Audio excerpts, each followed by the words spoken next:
In this episode of Mazda Discovers, we are traveling to Japan to learn about an old Japanese craft tradition, the art of knife making.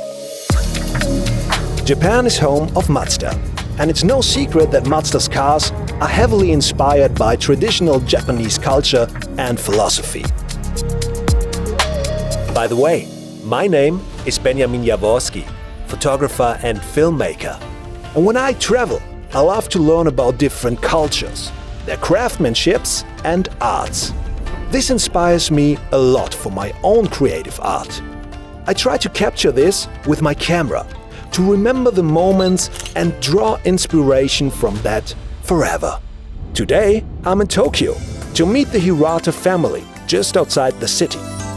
I want to learn more about the traditions and techniques of Japanese knife making from two great masters.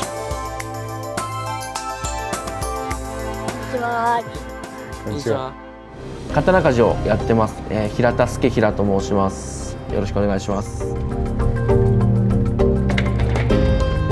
私は平田のどかと申します。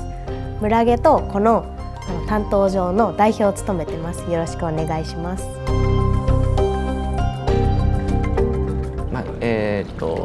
15年ぐらいやってます。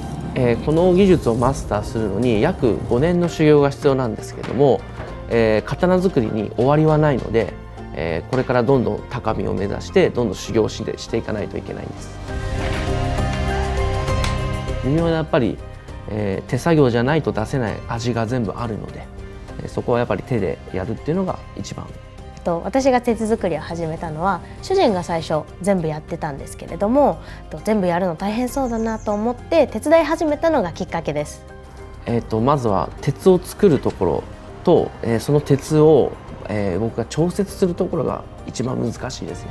In their workshop, they not only manufacture knives and swords, but also produce the steel themselves, which is very rare.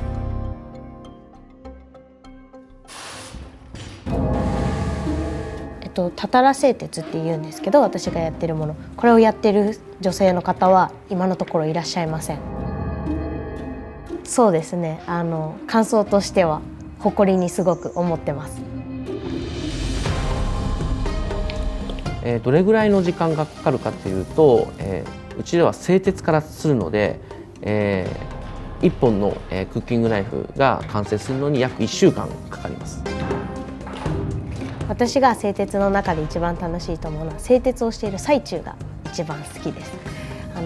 傍目から見ると同じ作業を繰り返しているように見えるんですけれども、少しずつちょっとずつ変えていい鉄になるように計算をしてやっている部分がすごく好きです。一番楽しい瞬間っていうのが、製品にどんどん変わっていくところが一番楽しいです。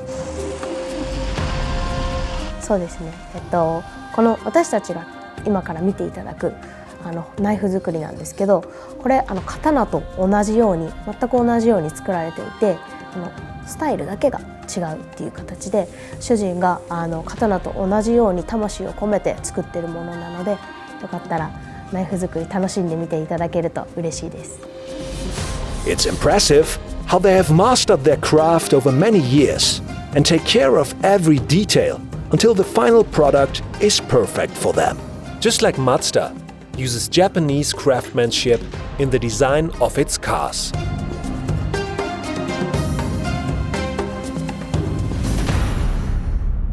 It was an experience I will never forget. I learned about Japanese culture, tradition, and craftsmanship. And through my photos, I will remember this adventure forever. And maybe you will too.